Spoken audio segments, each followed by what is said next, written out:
السلام علیکم ورحمۃ اللہ وبرکاتہ۔ سلطان غیاث الدین بن سلطان محمود خلجی بہت بڑا عابد اور متقی تھا۔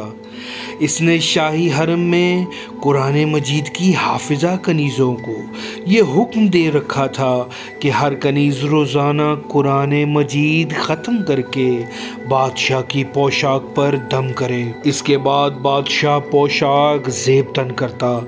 سلطان شب بیداری اور نماز تہجد کا کبھی نہ نہ ہونے دیتا۔ اس نے اہل حرم کو تاکید دی تھی، حکم دے رکھا تھا کہ اسے تہجد کی نماز کے لیے باہر قیمت جگہ دیا جائے۔ اگر وہ بیدار نہ ہو تو اس کے منہ پر پانی کے چھینٹے مارے جائیں، اسے زور سے جھنجھوڑا جائے، اور اگر اس پر بھی وہ نہ اٹھے تو اس کا بازو پکڑ کر اسے کھڑا کر دیا جائے۔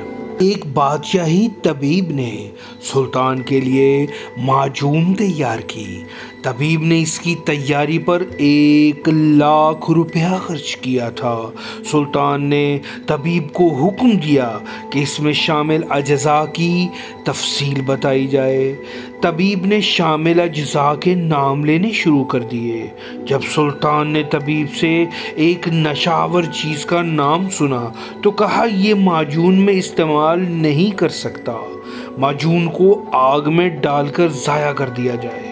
ایک مقرب نے عرض کی، جہاں پناہ اس معجون پر بے حد خرچ ہوا ہے، اس لیے بہتر ہوگا کہ حضور یہ معجون کسی اور شخص کو عنایت کر دیں۔